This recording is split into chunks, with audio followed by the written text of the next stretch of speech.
Welcome to Oduction-Vlog-Ductions. This is day 8 of the October Horror Challenge, and today's film is Halloween 6, The Curse of Mike Myers. This here is the producer's cut. Really love the cover of this because it looks like a VHS tape.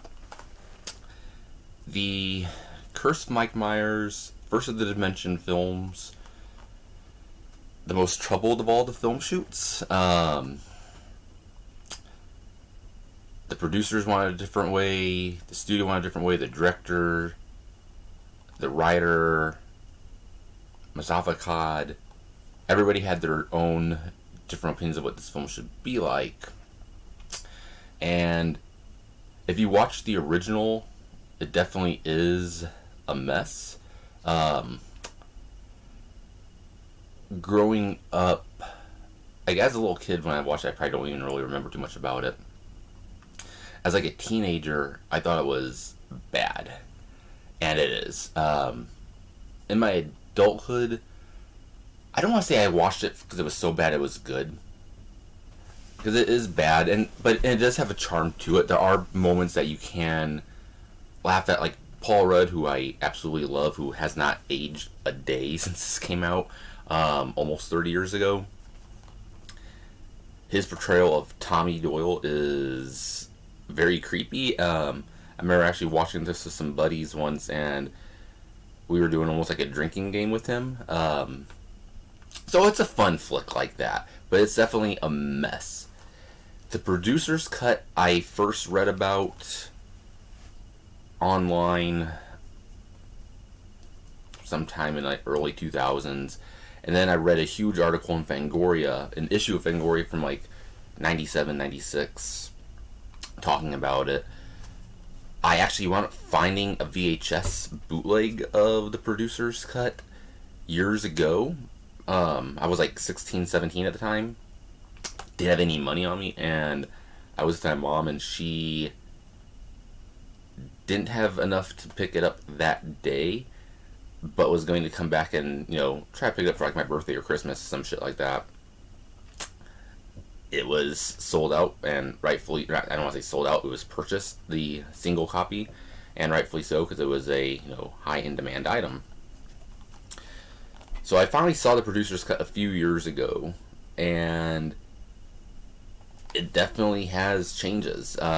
It still has a lot of the what the fuckness of the theatrical cut. The Cult of Thorns story is a little bit tighter. There's more Jamie Lloyd. Kills are about the same. Michael Myers is still kind of a secondary character in this one, in my opinion. The ending with Loomis becoming the new leader of the Cult of Thorn is very fucking odd. Michael Myers being in disguise at the end is very fucking odd. So no matter what, either it's the theatrical or the producers, they're both going to be what the fuckness as far as film work goes. Neither one of them is highly crafted,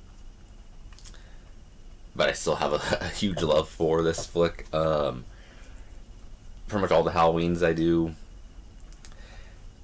It's odd that this was, the first Dimension film, and it wraps up, the story arc of 4 and 5.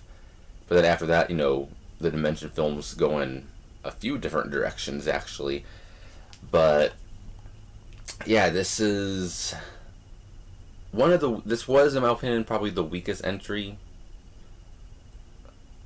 Maybe besides the Rob Zombie's Halloween 2, spoiler on that one.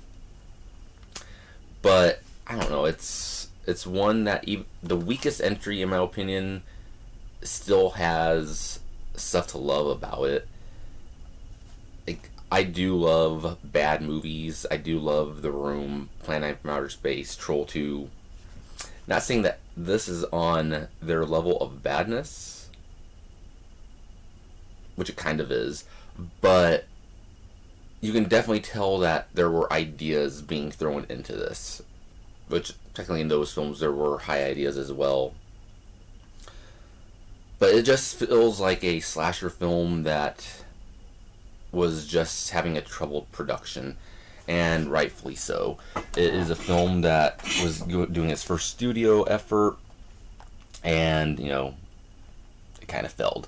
Luckily, they rebounded with Halloween Halloween H2O, which is one of my favorites of the series, and that'll be tomorrow's film. So, spoiler alert, that's one of my favorites in the series.